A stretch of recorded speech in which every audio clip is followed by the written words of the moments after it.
Donald Trump की इतनी बेइज्जती शायद ही दुनिया में कभी हुई होगी। किसी भी अमेरिकन राष्ट्रपति की इतनी बेइज्जती शायद ही कभी हुई होगी जितनी बेइज्जती चीन ने किया है। पहले तो ये तस्वीर देखिए, कहा जा रहा है कि चीन में डोनाल्ड ट्रंप को शी जिनपिंग ने अपने से नीचे की कुर्सी दी। ये इंटरनेशनल मीडिया में सबसे बड़ी खबर है। मैंने आज फॉक्स न्यूज, इकोनॉमिक्स टाइम्स, वियोन, सीबीसी, एबीसी, सारे न्यूज चैनल्स देखे, उन सब में यह खबर प्राथमिकता से है। दूसरी बड़ी खबर, सोचिए किस लेवल का विश्वास होता है।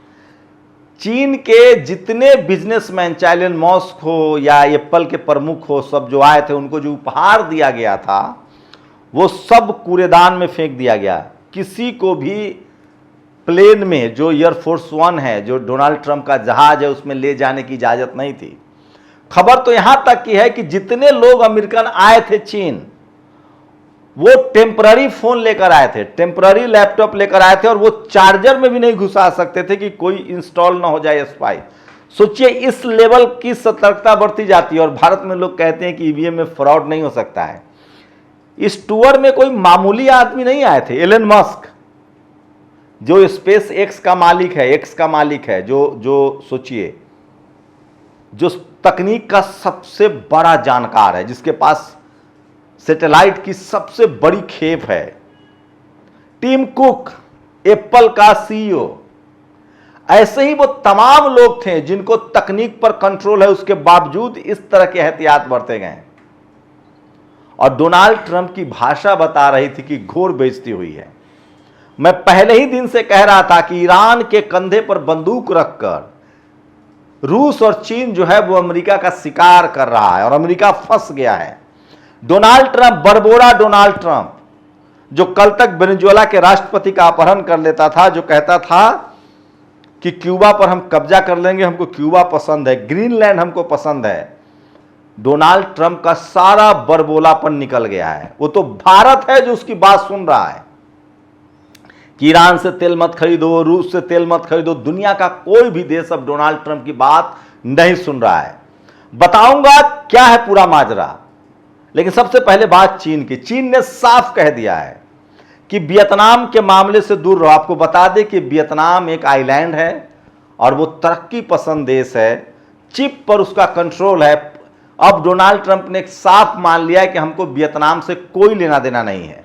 अब तक वियतनाम पर, सोचिए एक बार, वियतनाम पर 18 साल तक हमला किया अमेरिका ने। अब कह रहा है कि हमको वियतनाम से कोई लेना देना नहीं है। हमारी दूरी 900 मील है और 65 मील की दूरी पर चीन से वियतनाम है। वो क्या करेगा मुझे नहीं पता। हमारी चिप इंडस्ट्री को वियतनाम ने कब्जा कर लिया है। मतलब मैं पहले दिन से आपको बता रहा था कि डोनाल्ड ट्रंप ईरान से बचने के लिए चीन को कह रहा है कि तुम वियतनाम पर कब्जा कर लो, हमारा कोई लेना देना नहीं है। तुम जापान पर कब्जा कर लो, हमारा कोई लेना देना नहीं है। रूस को कह रहा है कि तुम यूक्रेन पर कब्जा कर लो, हमारा कोई लेना देना नहीं है, बस हमें ईरान से बचा लो। और ईरान है कि टस से मस नहीं हो रहा है। ईरान के विदेश मंत्री अभी भारत आए थे। उन्होंने भारत के विदेश मंत्री से कहा कि हमारे आपके रिश्ते शानदार थे, हैं और रहेंगे। ये बात इस देश में जो भक्त मंडली है, जो जातिवादी और सांप्रदायिक सोच के लोग हैं, उनको समझना चाहिए कि आप ईरान के खिलाफ क्या क्या बोलते हैं टेलीविजन चैनल पर। ईरान कह रहा है कि आपको हमने चाबहार बंदरगाह दे रखा है, आप उसका डेवलपमेंट कीजिए। ईरान पाकिस्तान के साथ नहीं जा रहा है। सोचिए, भारत के आरएसएस के दत्तात्रेय पाकिस्तान के पक्षधर हैं। वो कह रहे हैं कि पाकिस्तान से बातचीत होते रहनी चाहिए। राजनाथ सिंह ने तो कहा कि आतंकवादियों का कोई देश ही नहीं होता है। और दत्तात्रेय हंसबोले ने कहा कि हमें पाकिस्तान से बातचीत रखनी चाहिए, व्यापार रखना चाहिए। अगर यही कोई दूसरा बोल देता तो उस पर अभी यूएपीए लग जाए या फिर उसको देश निकाला हो जाए। मैं फिर कह रहा हूं कि दुनिया के सारे देशों के साथ बायलैटरल रिलेशनशिप होनी चाहिए, लेकिन हमें अपने हित नहीं छोड़ने चाहिए, जैसे हमने अमेरिका के खिलाफ छोड़ रखा है। अमेरिका हमें कहता है रूस से तेल खरीदो, ईरान से तेल खरीदो, मत खरीदो, हम उसकी बात मान रहे हैं। मैं वही कह रहा हूं, ईरान ने किस तरह से अमेरिका को नेस्तनाबूद कर दिया है। अमेरिका घुटनों पर है। अमेरिका की वो हालत हुई है जिससे दुनिया अब अवगत हो चुकी है। 45 से ज्यादा अमेरिकन जेट गिरे हैं, ये सच्चाई है। 16 से बड़े युद्धपोत उसके डुबाए हैं ईरान ने। 116 अमेरिकी ठिकाने खाड़ी देशों से उसका समाप्त हो गया है। और इसलिए डोनाल्ड ट्रंप दौड़ दौड़ के चीन आया था कि चीन इस युद्ध से हमें निकलने में मदद करे। डोनाल्ड ट्रंप ने सिर्फ एक ही बात कही शी जिनपिंग को कि प्लीज चीन को समझा लो, ईरान को समझाओ कि हमसे वो हर्जाना न ले। दरअसल ईरान अड़ा हुआ है कि हम पर हमला किया है, हर्जाना नहीं दोगे हमले का, नुकसान का, तब तक छोड़ेंगे नहीं। छोड़ेंगे मतलब होर्मुज से तुम्हारा एक भी शिप अंदर वार नहीं होगा। और यही बात खुद अरागची ने दोहराया है जो भारत आए थे। उन्होंने साफ कहा है अरागची ने कि हमारे भारत के साथ शानदार रिश्ते हैं, आगे भी रहेंगे और हम तेल देते रहेंगे, आप तेल लीजिए तो सही, लेकिन हम अमेरिका को नहीं छोड़ेंगे। उसने ब्रिक्स देशों के विदेश मंत्रियों की बैठक में कहा कि अमेरिका ने जिनेवा संधि को तोड़ा है, अमेरिका ने यूएन चार्टर संधि को तोड़ा है और हम बिल्कुल नहीं भूलने वाले हैं। वो समय गया जब अमेरिका कभी अफगानिस्तान पर, इराक पर, कभी वियतनाम पर हमला कर देता था, कभी कोरिया पर हमला करता था और वापस चला जाता था। हम नहीं जाने देंगे। हम तभी उसे तेल का शिप होर्मुज से आने जाने देंगे जब वो हम पर हुए हमले का हर्जाना देगा। तो सोचिए, दुनिया का पूरा पावर सेंटर्स बदल गया है। अमेरिका की चीन में घोर बेइज्जती हुई है। अमेरिका से साफ अमेरिका की पॉलिसीज देखिए। अमेरिका इससे पहले अच्छे काम करता था, दुनिया भर में वो चैरिटी भी चलाता था, दुनिया भर के जो देश हैं उस, लेकिन ये अब साफ हो गया डोनाल्ड ट्रंप के आने के बाद लगभग अमेरिका के बारे में लोगों की धारणाएं बदल गई है। ट्रंप ने दुनिया भर के देशों के लोगों को हथकड़ी लगाकर भेजा, जिसमें भारत भी था। ट्रंप ने दुनिया भर में जो मानवीय संवेदनाओं पर आधार पर मदद की जाती थी उसको बंद कर दिया। ट्रंप ने संयुक्त राष्ट्र संघ को बिल्कुल पंगु बनाने की कोशिश की। ऐसा लगता था जैसे डोनाल्ड ट्रंप दुनिया का कोई बड़ा राजा आ गया है, मध्ययुगीन युग में ले गया है। वो राजा है और वो वाशिंगटन डीसी से बैठकर जो फरमान जारी करेगा कि हमको क्यूबा चाहिए, हमको ग्रीनलैंड चाहिए, हमको वेनेजुएला चाहिए, हमको ईरान चाहिए, भारत के प्रधानमंत्री को डिक्टेट करता था। ऑपरेशन सिंदूर पर बयान देता था, भारत के बारे में अनाप शनाप, यहां तक कह दिया कि हम भारत के प्रधानमंत्री का करियर खा जाएंगे, कैरियर बर्बाद कर देंगे। उस ट्रंप की वो हालत की है चीन ने जिसकी आप कल्पना नहीं कर सकते हैं। मतलब पूरी भारी बेइज्जती, पूरी बेइज्जती आप इसको कह सकते हैं। और ये सब कुछ इसलिए हो रहा है क्योंकि ईरान युद्ध में अमेरिका फंसा हुआ है। सोचिए, ईरान ने इस तरह की फील्डिंग लगा रखी है, अमेरिका में कोहराम मचने वाला है। 1 महीना से ज्यादा अब उसके पास रिजर्व तेल नहीं है।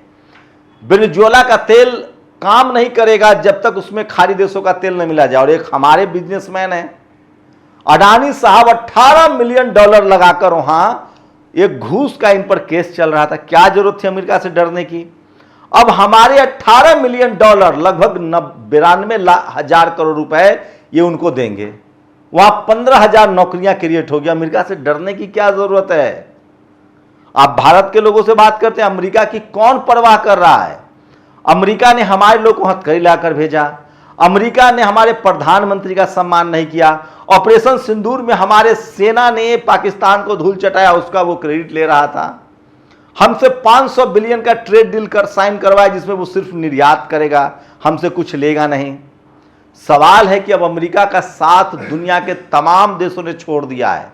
यूरोप, इंग्लैंड, जर्मनी, फ्रांस, सबने उसका साथ छोड़ दिया है। ब्राजील, सबने उसका साथ छोड़ दिया। कोई नहीं है दुनिया में अमेरिका के साथ। और ये बात का असर चीन के साथ बैठक में दिखा। पुतिन ने साफ साफ कहा कि तुम हट जाओ वियतनाम मामले से, नहीं तो हम युद्ध तक जा सकते हैं, हमारे फटे में टांग मत डालना।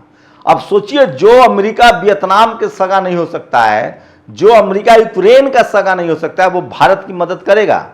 अमेरिका किसी का सगा नहीं है, उसने सबको दगा दिया। वो सिर्फ अपना ही देखता है, अपना फायदा देखता है।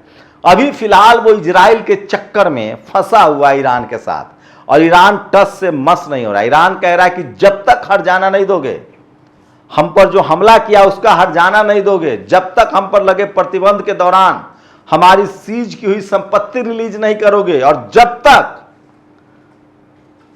दुनिया भर में जो हमारी संपत्ति है उसको रिलीज करो, और साथ ही एग्रीमेंट बनाओ कि अब तुम दुनिया के किसी देश पर अगर हमला करोगे तो रूस और चीन तुम पर हमला करेगा। ये जो पूरा का पूरा मसौदा है ईरान का, इससे अमेरिका घबराया हुआ और वो कोशिश कर रहा है कि चीन और रूस को मैनेज कर लिया जाए और वो ईरान से निकल जाए। उसका लालच वही है। रूस को कह रहा है कि हम तुम्हें यूक्रेन दे देंगे, चीन को कह रहा है तुम वियतनाम पर कब्जा कर लो, हमें ईरान से बचा लो। लेकिन ईरान जो है वो टच से मस नहीं हो रहा। वो कह रहा है कि अमेरिका ने हम पर हमला किया है, जब तक हट जाना नहीं तब तक होर्मुज से एक बूंद तेल नहीं। आप लोग अपनी राय जरूर दीजिए। शुक्रिया। नेशनल दस्तक की आपसे गुजारिश है कि अगर इसको बचाना चाहते हैं तो नेशनल दस्तक को सब्सक्राइब करने के लिए रेड कलर के सब्सक्राइब बटन को दबाएं, फिर बेल आइकन की घंटी दबाएं। नेशनल दस्तक को बचाने के लिए बहुत जरूरी है कि हर खबर को शेयर करें, लाइक करें, कमेंट जरूर करें।